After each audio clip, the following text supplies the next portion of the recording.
Roger Williams, the First Rebel, by Katherine Christensen and Elizabeth Cranford. It all started in 1631 when a man named Roger Williams came over to America with his wife Mary. Archbishop Laud was the one who pushed him into either leaving England or swearing the oath of allegiance to the Church of England. However, Williams was a very godly man, and he refused to swear the oath. This led him to fleeing the country and becoming an American rebel. When he arrived on shore in Massachusetts, he was offered the position of leading the church immediately. However, he declined it, stating that it was not godly enough of a church for him to work at. 5 years later, in 1636, he was convicted in court for his radical religious beliefs. Therefore, he fled the state of Massachusetts, becoming a rebel once again. He went to Rhode Island, where he met and was inspired by many of the native people there. This can be seen through his anapestic poetry. Anapestic poetry is when a metrical foot consisting of two lightly emphasized syllables is followed by one heavily emphasized syllable. An example of an accent from his anapestic poetry would be in the first line of his poem, Salutation. The courteous pagan shall condemn uncourteous Englishmen, who live like foxes, bears, and wolves, or a lion in his den. You can see his worldview clearly through the poems as he describes the Native Americans and compares and contrasts their way of living to that of the Englishmen. Continuing to break down this first stanza, it reads, "The courteous pagan shall condemn uncourteous Englishmen." This reflects on his past with Englishmen kicking him out of Massachusetts and being taken in by hospitable natives. His past helped shape his worldview, which in turn shaped his writing. The second stanza goes on to speak favorably of the natives, with the line, "These wild barbarians with no more than nature goes so far." Williams refers to the resourcefulness of Native Americans as he continues to compare and contrast them to his fellow countrymen. The second poem from chapter 2 is about eating and entertainment. It has several mentions of God's provision for the natives, which is something Williams often mentioned in his other works. The imagery of this poem begins with coarse bread, which is a main part of the English diet. Coarse bread and water's most, their fare, O England's diet fine. He describes the diet of England in order to compare it to what God has provided for the Native Americans. He goes on to show assonance in a line of this first stanza stating, "Thy cup runs o'er with plenteous store." One can see how this is assonance because it repeats the vowel sounds of or in the line. He continues into the second stanza writing, "Sometimes God gives them fish and flesh," which again shows his Christian worldview and also shows consonance, which is the repetition of consonant sounds in the words fish and flesh.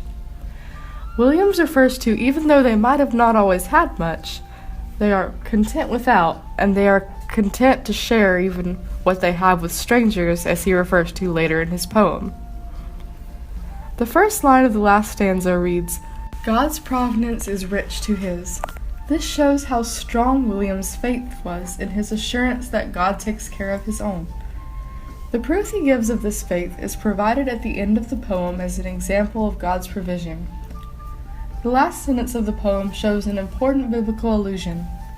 The line, "In wilderness, in great distress, the ravens have fed me," alludes to the biblical story of Elijah, lost in the wilderness, being fed by birds that were sent by God. Not only does this show his faith, which is so prevalent in his works, it also brings back memories of the time he was lost in great distress, exiled from his home for his beliefs, and taken in by a people that was not his own. In his next poem, he writes about his travels in the sea because he was exiled from his brethren, and how he saw the hand of God while on the ocean. He uses artistry in his own unique arrangement to help elicit deep emotions from the audience. His poem reads as follows: "They see God's wonders that are called through dreadful seas to pass." This is to describe how terrible sea life can get between sickness and raging storms, as he lists here, in tearing winds and roaring seas, calm calm as smooth as glass. I have in Europe ships oft been in King of Terror's hand, when all have cried, now we sink, alone mongst Indians in canoes. Some time o'erturned I have been, half inch from death in ocean's deep. God's wonders I have seen. Here he is mocking his fellow countrymen and their fear of dying among the savages. He is using this imagery as a symbol almost of their cowardness and their misguided beliefs about who the savage really is. The rich images used here help the audience to connect to his worldview and merge it with their own. This pays homage to how unique his writing is and how revolutionary some of his ideas were. While he talks about his close or near-death encounters in this sea poem, he goes into further detail in his family and business of the house poem, in which he records as such: how busy are the sons of men, how full their heads and hands, what noise and tumult in our own and eke in pagan lands. Here he is again calling out his countrymen, asking them, how are they too busy with their heads and hands that they cannot look at the world around them and find God's will for them to share? If one looks closely at the tone of the language used in this line, one can clearly see how hurt he is by being deserted by his countrymen here, and how he has grown to love those of the pagan land. He's grown to love them so much that he created the first ever Baptist church in Rhode Island. Part of his work in the church included translating religious works and educating the English on how to witness to the natives in their own language. In his book, A Key into the Language of America, he includes a translation of Native American phrases after the poems we discussed before. Williams not only teaches basics of the language in the book, he teaches his country how to have a conversation with the natives. He showed them respect in a way that most early explorers and colonists did not. Along with direct translations on how to converse with Native Americans, he provided information on the Native American views of God and religion. Williams compares the religious beliefs of the natives to that of the Englishmen. He states that the natives believe that God made them, but there is a disconnect between the God that made them and the God that made the English. He explains that the natives believe that God is angry at them when unfortunate things happen, but they acknowledge their God's hand in a bountiful harvest. While Williams and the natives had differences in what they believed about religion, they were both able to use a common language similar to the language Dixon used in Williams' poems as listed before and after. The diction that he has used in all of his poetry so far has been low or common speech diction. This is important because it helps to convey the worldview of the author in a way that is easily understandable for the common reader. He continues on with his family and business of the house poem starting in the next stanza. Yet I have found less noise, more peace in wild America, where women quickly build a house and move away. In this stanza, one can see how he relates to the people who are constantly moving around and have no given home, as he has no given home because of England and the colonies banishing him. Yet one can see in this next stanza how he is using this as a carpe diem poem. England and Indians busy are in parts of their abode, yet both stand idle still till God's call set them to work for God. This is the perfect example of a carpe diem because it is talking about how life comes to an end for all mankind, whether they are barbarians or not. While they are both busy, they are slaves to the shortness of life. Everything in this poem is unified and leading to one goal in the end, which is the end of life. His next poem is similar in the fact that it is talking about the shortness of life and how God influences that.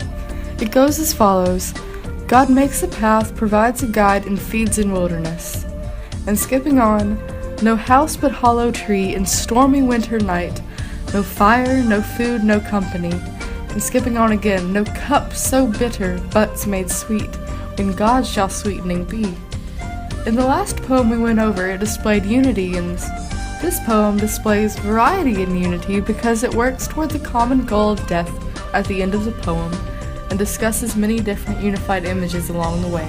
In his next poem, he is again comparing and contrasting the Englishmen with native people of Rhode Island. However, he is using allusions from the Bible yet again. He is using these allusions from the Bible to shame the people of England into seeing how they are embodying the very people they teach their children not to embody. The first stanza is insulting their honor and reads as follows: "Truth is a native naked beauty."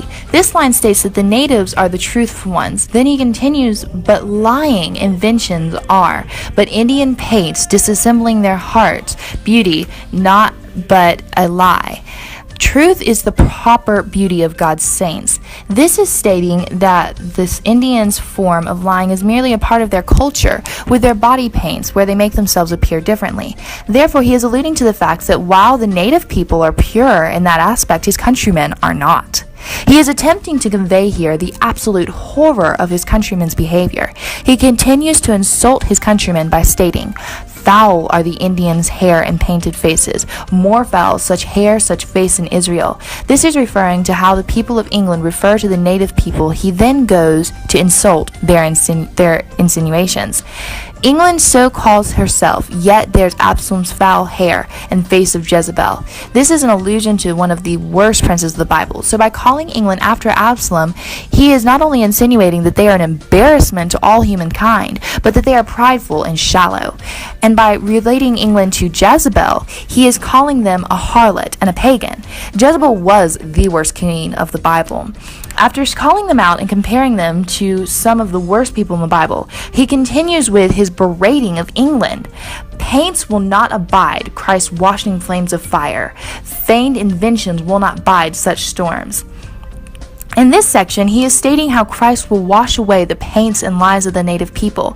However, what they have done will not wash away as easily. He is stating once again reasons for why the native people are not the barbarians, but rather why the people of England are the true barbarians, and how they are not civilized in way of common decency and morals. He does state hope for his countrymen in this next line: "Oh, that we may prevent him that betimes repentance tears may wash off all such forms." This gives hope to the English that they can still be redeemed from their current iniquities. He even went so far as to write his countrymen several letters to explain the work that he was doing and the wonderful aspects of the Native Americans. He starts out using what the modern reader would discover as high diction, but in reality it is low or common speech diction. This discrepancy is due to the decay of the English language throughout time. He begins with a very polite opening to every courteous reader. However, after this polite opening, his tone changes to one of frustration and even despair. He calls out his countrymen and where he believes that they have strayed from God's will, while I plead the case of truth and innocency against the bloody doctrine of persecution for cause of conscience. I judge it not unfit to give alarm to myself and all men who prepare to be persecuted or hunted for cause of conscience. The author Williams uses very strong rhetoric in his letter in order to be very firm in his convictions with the people. While Williams is obviously very hurt by his countrymen, he continued to write to them things like these poems and letters in hope that they would realize the errors of their ways. He still loved his brethren and continued to minister to the Native American people for a good portion of his life. However, his work in translating things from their language is the true thing that sets him apart from other missionaries and pioneers of his time. In honor of Roger Williams and his work, let us close on this note from him: "I remain studious of your common peace and liberty, your unworthy countryman, Roger Williams."